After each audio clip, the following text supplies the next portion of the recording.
Hello दोस्तों।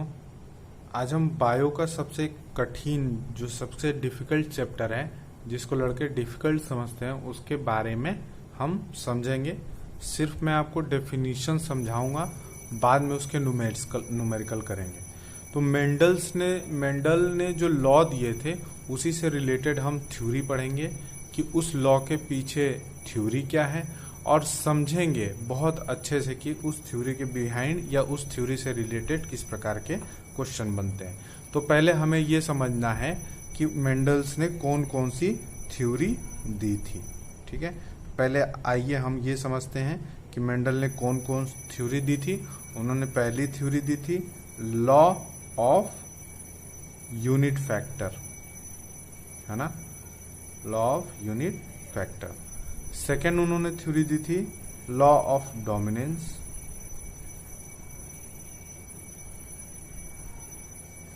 Third उनकी theory थी लॉ ऑफ सेग्रीगेशन।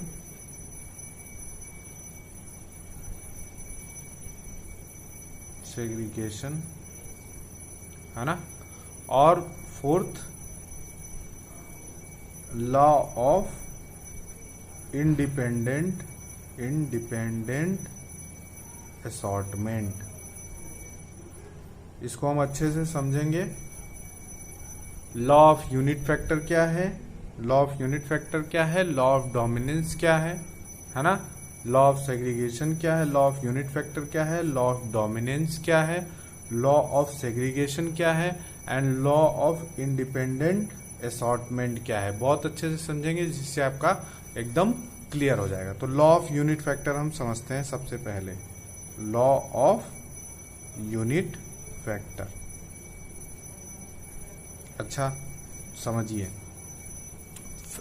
एक्चुअली में मेंडल ने जीन को ही फैक्टर बोला था, जीन को फैक्टर उन्होंने बोला था।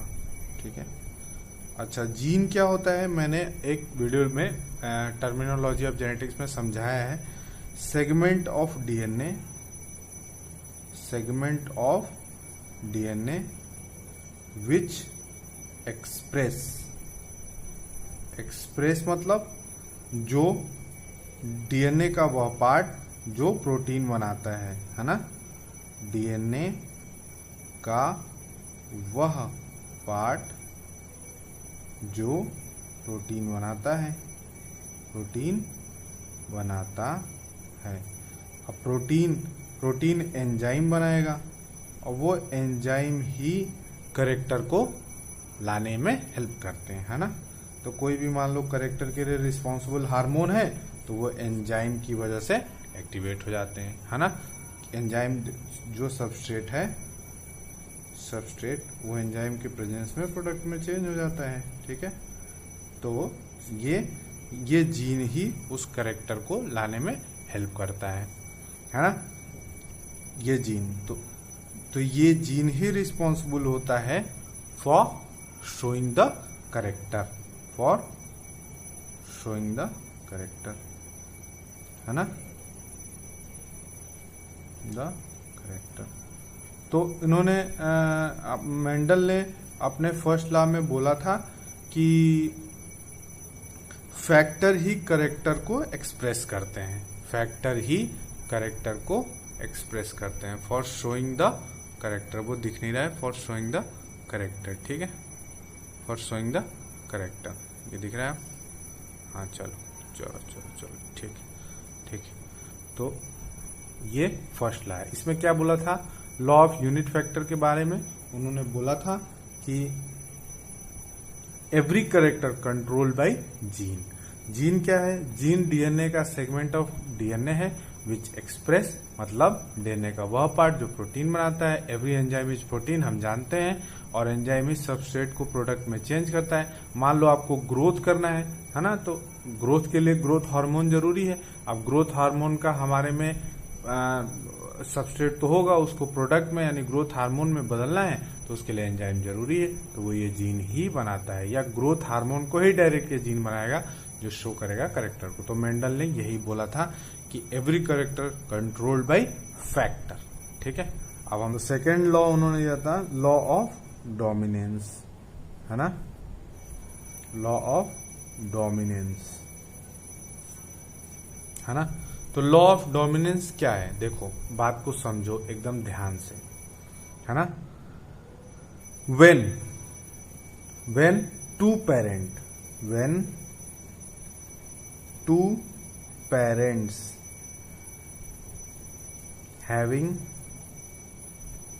Same character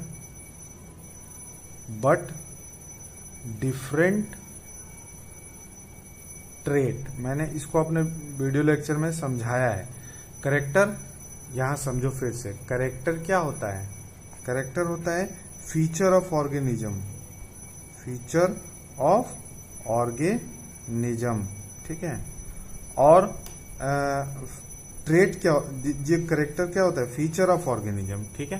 feature of organism, मान लो एक प्लांट है ना, तो उसका क्या करेक्टर, मान लो हाइट, HEIGHT, हाइट, हाइट क्या है उसका फीचर है, ठीक है। हाइट क्या है उसका फीचर है, करेक्टर क्या है, फीचर ऑफ ऑर्गेनिज्म। मान लो प्लांट है तो प्लांट का करेक्टर होगा ना टॉलनेस या ड्वार्फनेस, है ना।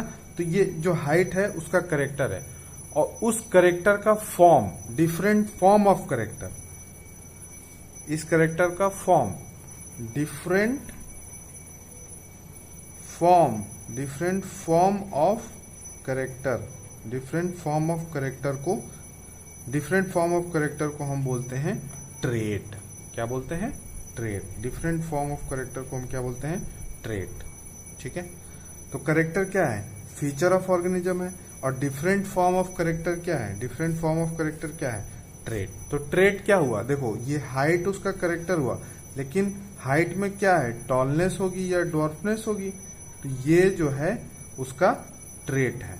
तो इन्होंने लॉ ऑफ डोमिनेंस में बोला कि when two parent having same character, same character मतलब प्लांट हाइट, मतलब हाइट, तो दोनों की हम हाइट ले रहे हैं, दोनों पेरेंट्स की हम हाइट ले रहे हैं, बट डिफरेंट ट्रेट, एक टॉल है एक ड्वार्फ है, क्रॉस ईच अदर, है ना, क्रॉस ईच अदर। अच्छा बात समझो, अगर मान लो कैरेक्टर तो सेम है, हाइट है ना, हाइट हमने कैरेक्टर ले ली, बट इसमें टॉलनेस लिया और ड्वार्फनेस लिया, है ना। एक मान लो मेल पेरेंट जो है वो टॉल है और जो फीमेल है वो डॉर्फ है, ठीक है। तो इसके लिए जो फैक्टर्स हैं, फैक्टर जिनको एलिल भी जीन बोला था मैंने, और जीन को एलिल मैंने अपने टर्मिनोलॉजी में समझाया है। मान लो इसको एक्सप्रेस कर रहे हैं हम इस बड़े कैपिटल टी से, और इसको स्मॉल टी से, ठीक है। अब ये दोनों क्रॉस किए अगर, तो हमारे पास क्या प्रोडक्ट बना, टी, है ना। एक गैमिट, ये दो गैमिट बनाएंगे और ये भी दो गैमिट बनाएंगे, एक ही टाइप के गैमिट। तो जो दोनों, इन दोनों को कंबाइन करेंगे तो यही तो मिलेगा F1 जनरेशन में। इसको मैं अच्छे से समझाऊंगा, पहले तो मैं थ्योरी समझ। Two parents having same character but different cross each other, then in F1 generation, ये मैं जब आपको क्रॉस समझाऊंगा ना तो इसमें बताऊंगा, इसको F1 जनरेशन बोलते हैं। इसके बाद इसकी सेल्फिंग करेंगे, मतलब खुद से क्रॉस कराएंगे, तो वो F2 जनरेशन होगा। तो इसको हमको नहीं समझना है, बस यहां तक समझना है। तो then the similar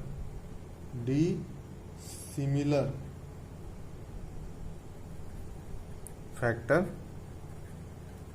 are there, dissimilar factor are present, ठीक है। Dissimilar factors are present. तो समझो यहाँ पे डिसिमिलर फैक्टर है, देखो यहाँ पे कैपिटल टी था, यहाँ पे स्मॉल टी था, दोनों को क्रॉस किया तो एक कैपिटल टी और एक स्मॉल टी, ठीक है। तो ये डिसिमिलर फैक्टर हो गया ना। तो when two parent having same character but different trait cross each other, then in F1 generation dissimilar factor are present in which one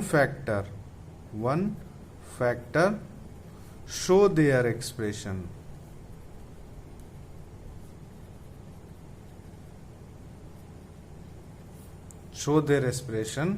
called dominant factor, है ना, dominant factor, है ना, एंड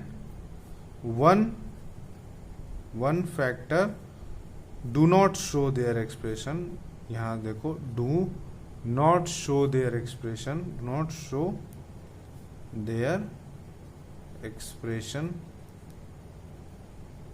कॉल्ड रिसेसिव फैक्टर।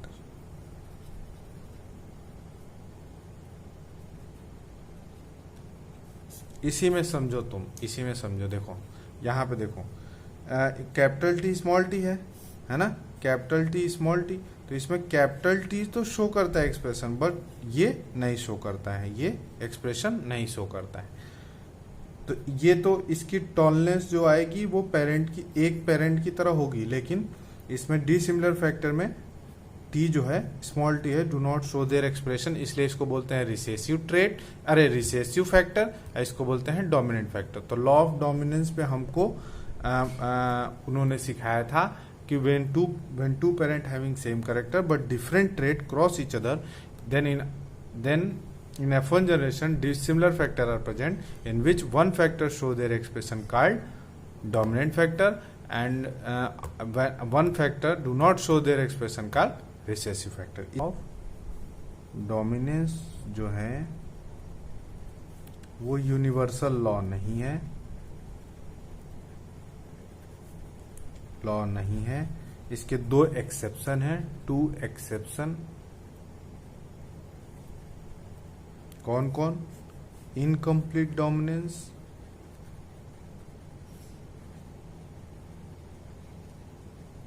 और को dominance. अच्छा, मैं इसको समझाता हूं, ठीक है। मान लो हमारे पास टू, क्या बोला था लॉ ऑफ डोमिनेंस में, सेम कैरेक्टर है ना, same character but different trait, but different trait है ना। तो मान लो हमने हाइट ले लिया, ठीक है, तो हमारे पास ये दो पेरेंट होंगे हाइट में, एक टॉल पेरेंट है, एक ड्वार्फ है, ठीक है। तो टॉल को हमने शो किया कैपिटल टी से, ड्वार्फ को शो किया स्मॉल टी से, है ना। अब ये दोनों को क्रॉस किया तो हमें मिला कैपिटल टी स्मॉल टी, ठीक है। तो हमने लॉ ऑफ डोमिनेंस में पढ़ा कि capital T show their expression, small T do not show their expression, ठीक है। यह हमने लॉ ऑफ डोमिनेंस में पढ़ा था, ठीक है। लॉ ऑफ डोमिनेंस में हमने ये पढ़ा था। अच्छा, इनकम्प्लीट डोमिनेंस में क्या होता है, जो कैपिटल टी होता है ये शो नहीं कर पाता उतने अच्छे से, और टी तो स्मॉल है तो वो तो शो नहीं कर रहा है, मतलब इसकी डोमिनेंसी पूरी तरह से नहीं होती है। तो मान लो कि अगर हम जैसे हाइट में नहीं, मतलब हाइट में ही समझो कि ये तो टॉल प्लांट ही हो रहा था ना, लॉ ऑफ डोमिनेंस में ये तो टॉल हो रहा था, जैसे ये टॉल है, ये ड्वार्फ है, तो ये भी टॉल हो रहा था, है ना, वन ऑफ द पेरेंट के साथ शो कर रहा था। बट इनकम्प्लीट डोमिनेंस में ना टॉल होगा ना ड्वार्फ होगा, बीच में कहीं होगा, है ना, मतलब मिडिल साइज का होगा ये, है ना, यही है इनकम्प्लीट डोमिनेंस। और को डोमिनेंस में ये करेक्टर ना लो, ये को डोमिनेंस का करेक्टर नहीं है। मान लो हम इसके जगह पे कलर लेते, है ना, मान लो कोई कलर लेते, मान लो कलर ले लिया हमने कोई, है ना। अब कलर में मान लो एक पिंक है और एक येलो है, मान लो, ठीक है ना। तो ये मान लो ये आपको डोमिनेंट है, ये रिसेसिव है, तो ये F1 जनरेशन मिलता जिसमें दोनों का एक्सप्रेशन, दोनों का फैक्टर अलग अलग होते। तो इसमें क्या होता कि बोथ शोइंग देयर डोमिनेंसी, तो मान लो जो हमको F1 जनरेशन में प्रोडक्ट मिला है उसमें यहां समझो इसको, उसमें ये जो R है ये भी एक्सप्रेस कर रहा है, और ये छोटा r ये भी एक्सप्रेस कर रहा है। तो इसमें भी कोई ना, मतलब पिंक भी मिलेगा और येलो भी मिलेगा, मतलब पैचेस के फॉर्म में, है ना। जैसे काऊ देखा है, काऊ देखा होगा, काऊ, तो काऊ पे पैचेस मिलते हैं ना, तो कोड कलर ऑफ काऊ ही को डोमिनेंस का एग्जाम्पल है। जब हम इसको अच्छे से जेनेटिक्स पढ़ेंगे तो उसमें समझेंगे। बस मैं यहाँ पे केवल थ्योरेटिकल समझाना चाहता हूँ कि लॉ ऑफ डोमिनेंस एक्चुअली है क्या।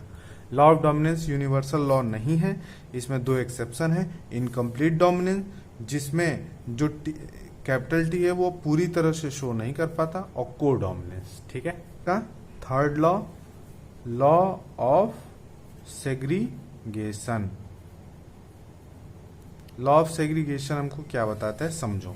लॉ ऑफ सेग्रीगेशन हमको क्या बताता है समझो। लॉ ऑफ सेग्रीगेशन बताता है, मैंने आपको पिछले लेक्चर्स में बताए हैं कि क्रोमोसोम पेयर के फॉर्म में होते हैं। ठीक है, पेयर के फॉर्म में होते हैं, ऐसे 46 पेयर होते हैं हमारे पास। ठीक है, तो लॉ ऑफ सेग्रीगेशन है व्हेन, जैसे हमने F1 जनरेशन में लॉ ऑफ डोमिनेंस देखा था, उसी तरह व्हेन डिसिमिलर फैक्टर, है ना, जैसे आया था ना F1, dissimilar factor are present in an organism. ठीक है, factor present in an organism, then they never show any blending, then they never show any blending. इसको मैं समझाता हूं अभी। When dissimilar factors are present in an organism, they never show any blending, and at the time of gamete formation, and at the time of gamete formation, at the time of gamete formation, है ना, both factors separate randomly, both factor separate randomly, है ना। मैं इसको समझाता हूं अभी। randomly, both factors separate randomly, by which one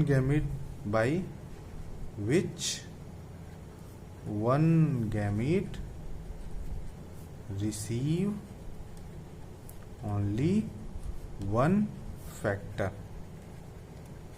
अच्छा, लॉ ऑफ सेग्रीगेशन एक्चुअली में क्या है ना, एक और है इसका example. Law of segregation actually में क्या है, सेपरेशन ऑफ होमोलॉगस क्रोमोसोम को भी बोलते हैं। सेपरेशन ऑफ होमोलॉगस क्रोमोसोम को सेग्रीगेशन बोलते हैं, लॉ ऑफ सेग्रीगेशन नहीं बोलते। सेपरेशन ऑफ होमोलॉगस क्रोमोसोम, आप समझना। प्रीवियस लेक्चर आप देखोगे ना, तो उसमें मैंने समझाया है कि कैसे फैक्टर्स, कैसे जीन प्रेजेंट होते हैं। तो मान लो हमारे पास टॉलनेस की ही जीन्स है, टॉलनेस और ड्वार्फनेस की, है ना। तो इसका तो टी होगा, इसका स्मॉल टी। तो मान लो यहाँ पे टी है और स्मॉल टी यहाँ पे है, तो क्या बोलता है, in an organism dissimilar factor. अब ये डिसिमिलर हमारे में है ना।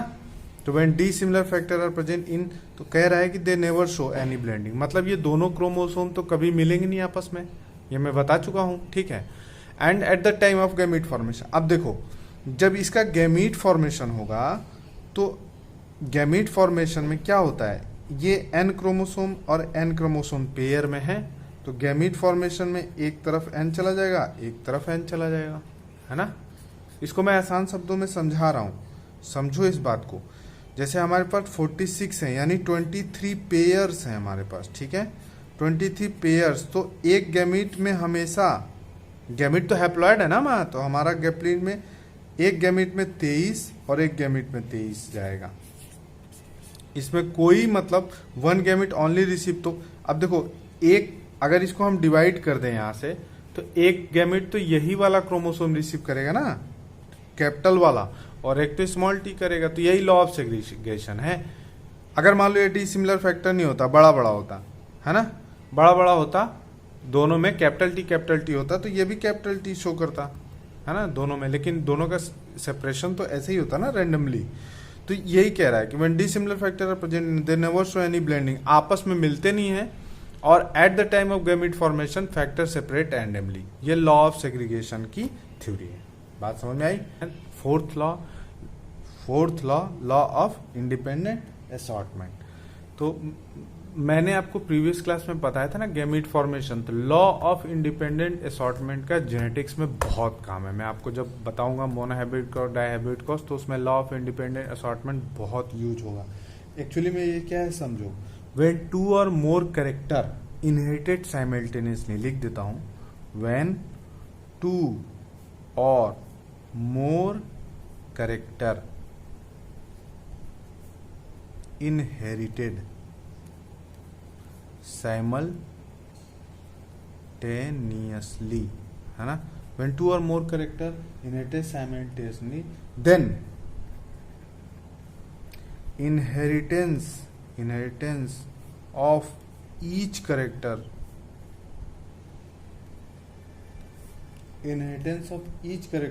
is independent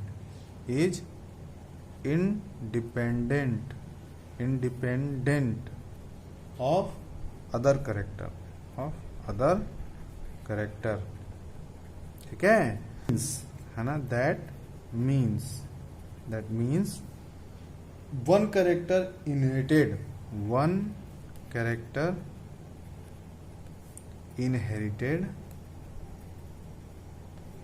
okay, just like as monohybrid cross. समझो इस बात को समझो, मैं क्या कहना चाह रहा हूं, इस बात को समझो। देखो मैं कह रहा हूं कि मान लो मैंने प्लांट हाइट ली,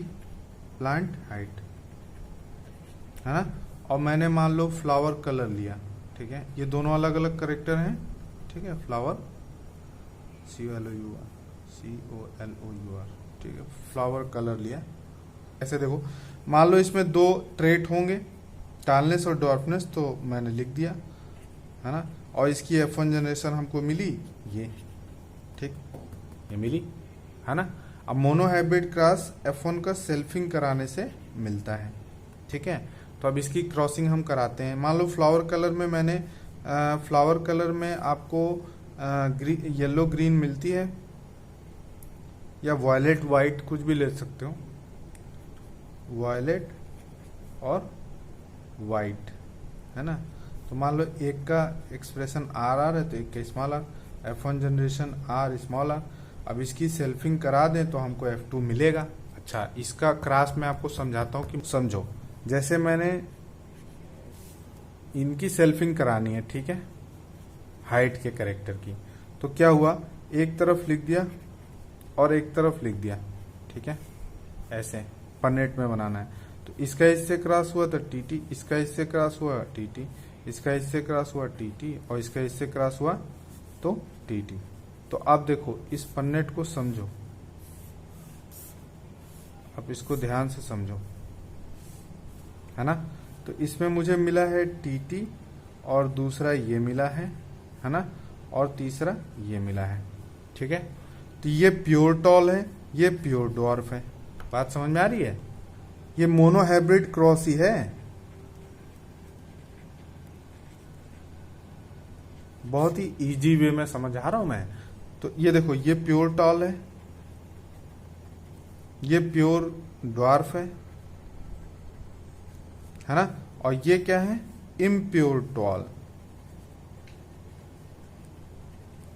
है ना। तो अब तीनों की फिनोटिपिक कैरेक्टर देखें, अगर हम जीनोटिपिक कैरेक्टर पे जाएं, जीनोटिपिक रेशियो पे, तो क्या मिलेगा हमको, जीनोटिपिक रेशियो इसका क्या मिलेगा, 1, है ना, 1। ये जीनोटिप मतलब उसके फैक्टर्स, है ना, और ये डिफरेंट फैक्टर है, 2:1। और फिनोटाइप पे जाएं तो ये भी टॉल, तो फिनोटिपिक रेशियो क्या होगा, PR फिनोटिपिक रेशियो क्या होगा, 3:1, 3 टॉल और 1 ड्वार्फ। समझ में आई बात?